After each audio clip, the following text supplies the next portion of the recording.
Uzak zamanların yakın tanığı Ahmet. Tarih bu kentte başladı.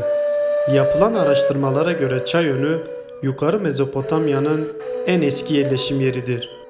Ahmet'in binlerce yıl evvelinden adının kurtulmuş anlamına gelen Omit Amit olduğu yıllardan bu yana hep böyle olmuş. Tarihe adını ve yaptıklarını bırakmak isteyenler şehri adeta isimleriyle anmak istemişler. Ahmet, kesintisiz yaşamın devam ettiği ender yerleşim yerlerinden biridir. Derler ya, her taşın bir hikayesi var. İnsanlar yaratıcılıklarını kullanarak taşı bazen bir kaleye, bazen de bir ibadet mekanına dönüştürdüler. Ahmet'in simgesi niteliğinde olan Diyarbakır surlarının ilk defa MÖ 3000-4000 yıllarında Huriler tarafından bugünkü iç kalenin olduğu yerde yapılmıştır. Günümüzde bir açık hava müzesi konumunda olan Diyarbakır sur ve kaleleri Roma döneminden sonra bölgeye egemen olan Bizans, Abbasi, Mervani, Selçuklu, Artuklu, Eyüpü, Akkoyunlu ve Osmanlı dönemlerinde de önemini korumuş ve yeni eklemeler yapılarak onarılmıştır. Ancak yapılan bütün bu onarım ve korumaya karşılık ana mimari özelliğini kaybetmemiş, bununla beraber her dönem kendi özelliğini de buraya yansıtmıştır.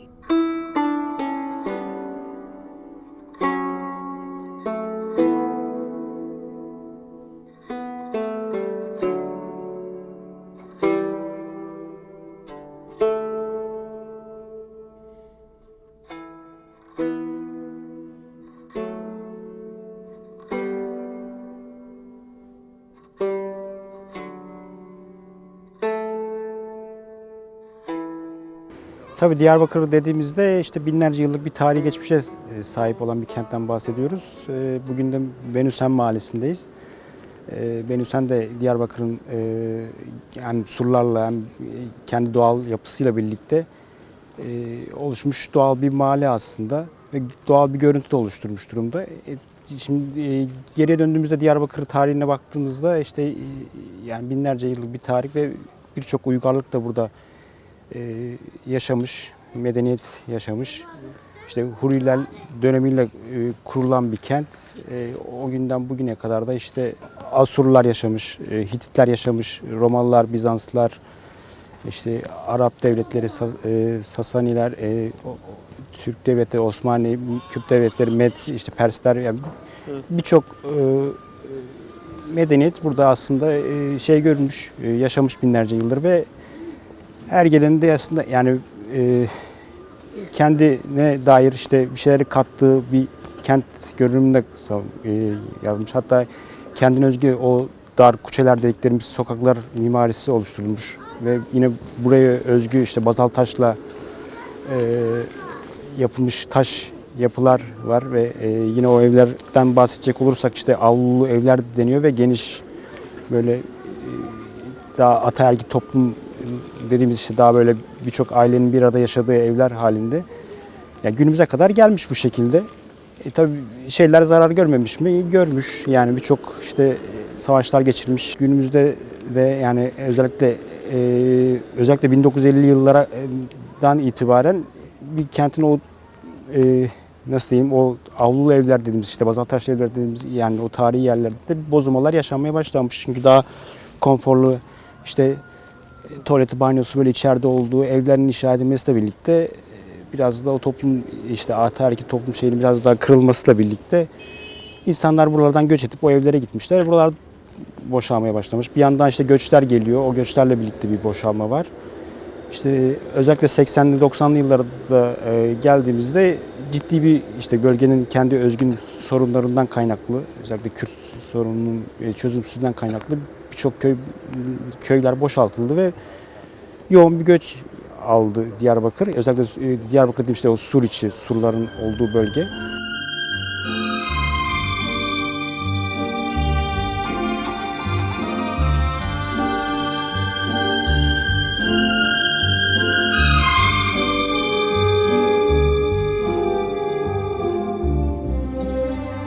Dünyanın ender kalelerinden biri olan ve Çin Seddi'nden sonra dünyanın en uzun surları olarak kabul edilen Diyarbakır surları, tarihe tanıklık eden yönü ve turizme sunduğu değeriyle görülmeye değer en nadide yerler arasındadır.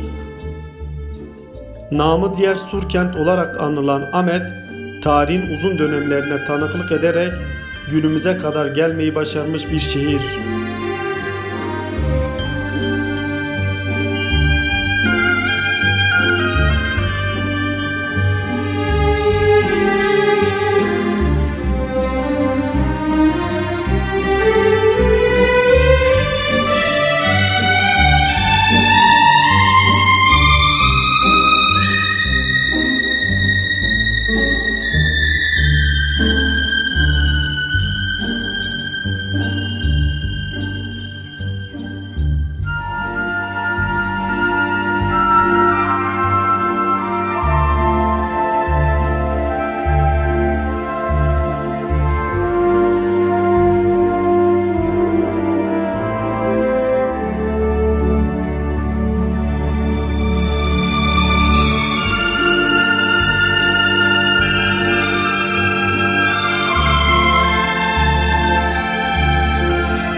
Suriçi dediğimizde zaten Diyarbakır'ın kalbi denilen bir yer ve hani birçok medeniyet burada yaşamış ve o medeniyetten işte hepsi geldiklerinde işte camisinde yapmış, kilisesinde yapmış. İşte Ulu Cami gibi çok herkes bilinen bir camisi vardır. İşte hanları vardır. Hasan Paşa, Sülüklü Han gibi.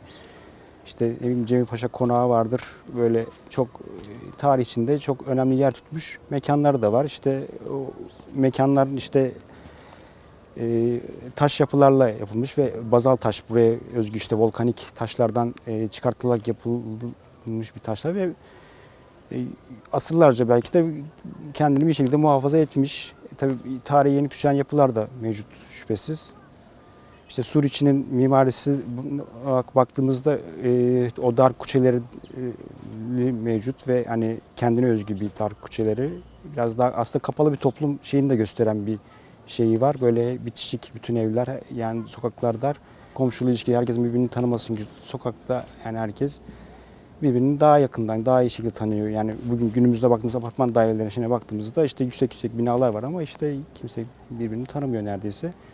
Buralarda biraz daha böyle bir katlı, iki katlı evler olduğu için sokak çıktığında herkes birbirini rahatlıkla tanıyabiliyor, görebiliyor.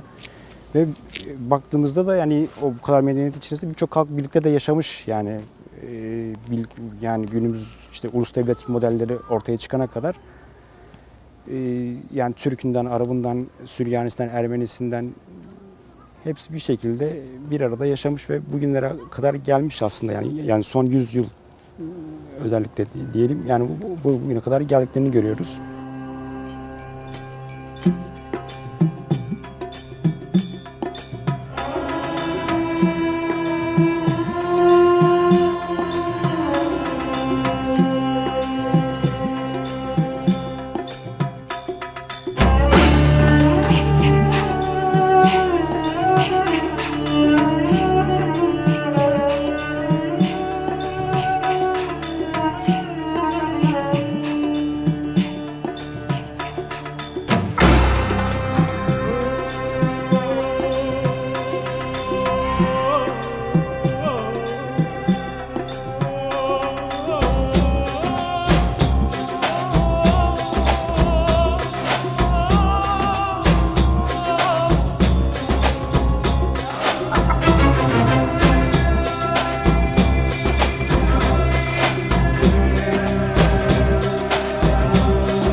Benüsen'in ayrıca da o kendi oluştuğu o Benüsen işte mahallesi ve surlarla birlikte birleşen o doğal görünümü fotoğrafçıların da özellikle çok ilgisini çekiyor. Çünkü doğal bir görünüm, doğal bir ortam var ve Diyarbakır'ı da yansıtan bir o şeyini de gösteriyor. Her ne kadar yapılan evler, şeyler hani biraz çarpık gibi gözükse de ama özünde çok doğal bir şeyini de gösteren bir şey de var ve özellikle dışarıdan işte Diyarbakır'a gelen fotoğrafçıların uğramadan gitmediği bir bölge.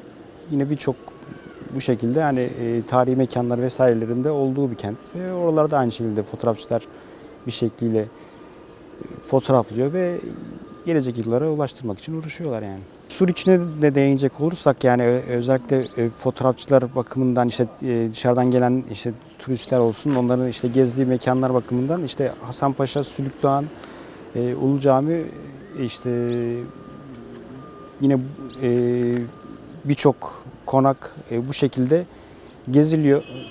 Özellikle buralar daha çok geziliyor. Buralar da işte fotoğraflanıyor bir şekilde ve yine o dar kuçeleri dediğimiz sokaklarda da birçok fotoğraf görselliğine hitap eden karelerin de çıktığı, işte fotoğrafçıların çekmiş olduğu karelerden görebiliyoruz. Yine surlarla birlikte surların hemen dibinde işte UNESCO tarafından da koruma altına alınmış olan Hefsal bahçeleri var. Birçok kuş türünün de ev sahipliği yapıyor ve onun da ayrıca bir surlarla birlikte bir görsel ziyafet oluşturduğunu da söyleyebiliriz.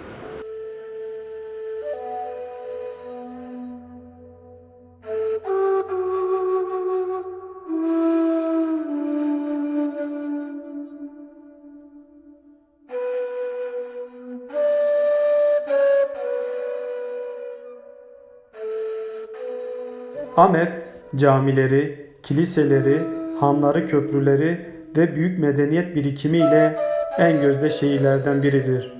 Ahmet'in simgesi haline gelen mekanlardan bir tanesi de On Gözlü Köprü'dür.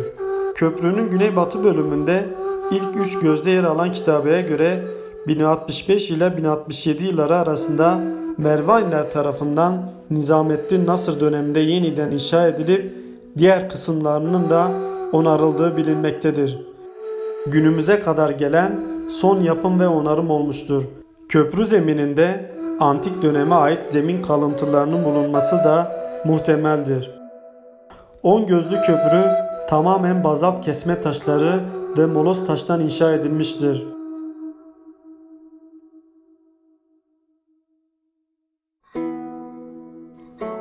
Köprünün kitabesinin sonunda aynı hizada bazalt taş üzerine işlenmiş bir çerçeve içinde sağa dönük bir aslan kabartması mevcuttur. Nehir yatağının geniş olması sebebiyle köprü boyu uzun tutulmuştur.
Benüsen'den sonra Ongözlü Köprü'deyiz. Bu Ongözlü Köprü de Diyarbakır Ahmet için önemli bir tarihi, kültürel olan bir yer. Ongözlü Köprü tarih boyunca birçok isimle var olmuştur. İşte Mervani Köprüsü, Mardin Köprüsü, Silvan Köprüsü, Dicle Köprüsü ve Ongözlü Köprü ismini de şu an günümüzde daha çok lanse ediliyor. O da işte 10 tane kemerinin olmasından kaynaklı olarak Ongözlü ismiyle hitap ediliyor. Köprü 18 metre uzunluğunda ve 5-6 metre genişliğinde olan bir köprü ve tarih boyunca da Diyarbakır'ı işte fethetmeye gelen birçok devlet tarafından da kullanılmış bir köprüdür. Mervaniler döneminde ilk olarak yapılıyor. 1060-65'li yıllarda Nizamettin Nasri tarafından inşa ediliyor. Günümüze kadar da ihtişamıyla, görkemiyle geliyor. Bugün de işte özellikle kente fotoğraf çekmek isteyenlerin mutlaka uğradıkları yerlerden birisi. Hem görüntüsüyle hem şeyle yine mekan çekimleri yapan, işte düğün çekimleri yapanların da gelip burada çekimlerini yaptığı bir yer.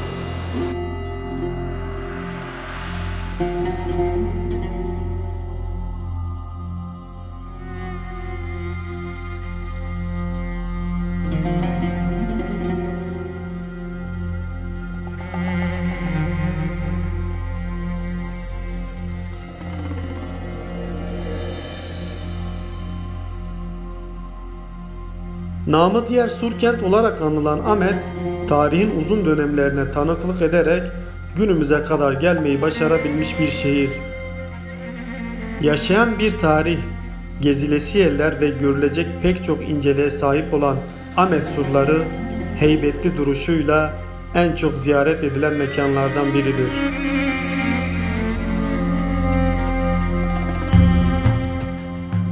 Nitekim burçlar üzerinde değişik dillerde yazılmış kitabeler, güneş, yıldız, çift başlı kartal, aslan, kaplan, boğa, at ve akrep gibi kabartma motifler de bunu açıkça göstermektedir. Geçmişten günümüze birçok kale ve sur inşa edilmiştir.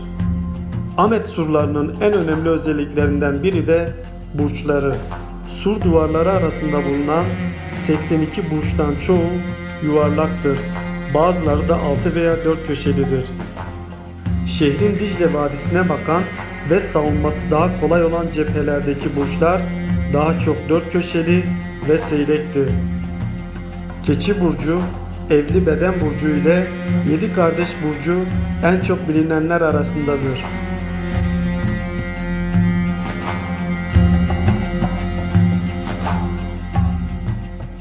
Evet, şimdi On Göz Köprü'den sonra Diyarbakır'ı yani Ahmet yapan yerlerden biri olarak Sur'dayız. Yani Sur'un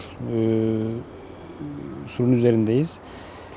Yani Sur'un öncelikle yapısını biraz bahsedecek olursak işte Sur yani 5 kilometrelik bir alanı kapsıyor ve bu dünyada Çin Seddi'nden sonra ikinci büyük sur özelliğine sahip. Aynı zamanda yüksekliği işte 10-15 metreyi buluyor, genişliği 5-6 metre. Yani yapı malzemesi bakımından bazal taşlarla yapılmış olmasından kaynaklı bayağı da bir dayanıklı bir sur olarak gözüküyor ve tarihi de binlerce yıllık geçmişe dayanıyor. İşte ilk Huriler tarafında yapımı başlanmıştır. İşte iç kale dedikleri ve surun bir de böyle bir şey vardır. Hem iç kale hem dış kale dediğimiz bir bölgesi vardır. İç kalede aynı zamanda Diyarbakır'ın işte Ahmet'in ilk yerleşim yeri olarak da arkeologlar ve tarihçiler tarafından kanıtlanmıştır.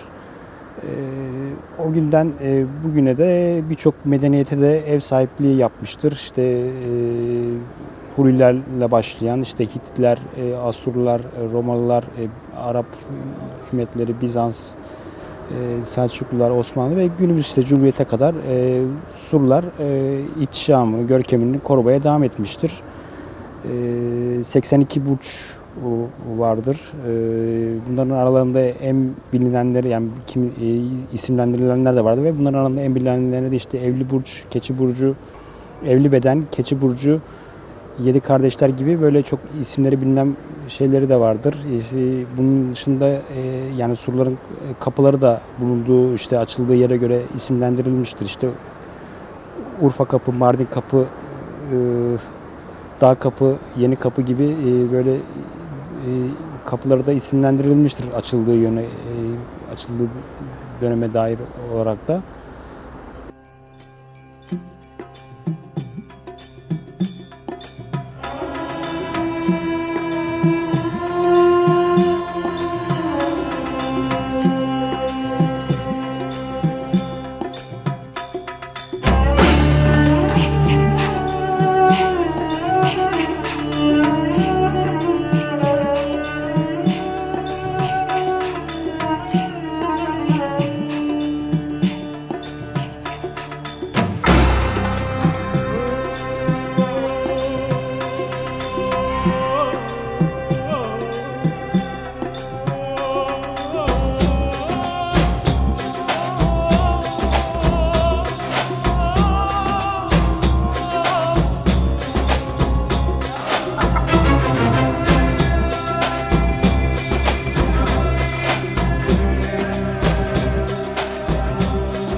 Birçok medeniyet işte birçok uygarlık buraya işte fethetmek istediğinde, yerleşmek istediğinde çok savaş da görmüştür Diyarbakır surları.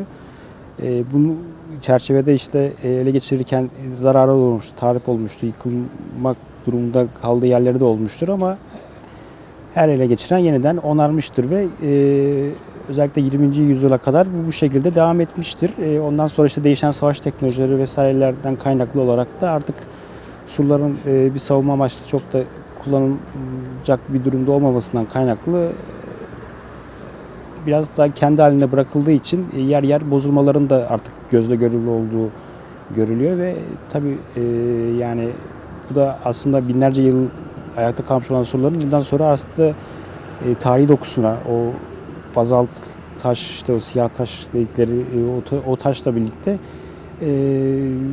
yani yeniden bir ciddi bir restorasyon çalışmasını da beraberinde getiriyor. İşte yapılış şey itibariyle baktığımızda bir kale yani her İpek yolu üzerinde ve önemli bir yol üzerinde, ticaret yolu üzerinde. O yüzden hani her medeniyetin işte her uygarlığın, devletin işte burayı almak istediği göz önünde çünkü birçok medeniyet işte gelip buraya ev sahipliği yapmış.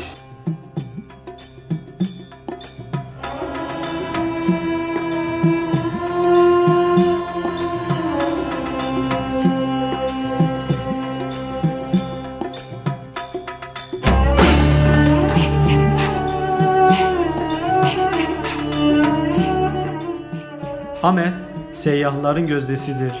Tarihin tanığı, toplumların ışığı, bir müze şehridir. Başkalarının izinden yürüyen değil, kendi izleyini yaratan bir şehirdir. Egemenlere karşı direncin şehri, zapt etmek isteyenlere sürprizlerini paylaşmış bir şehir Ahmet.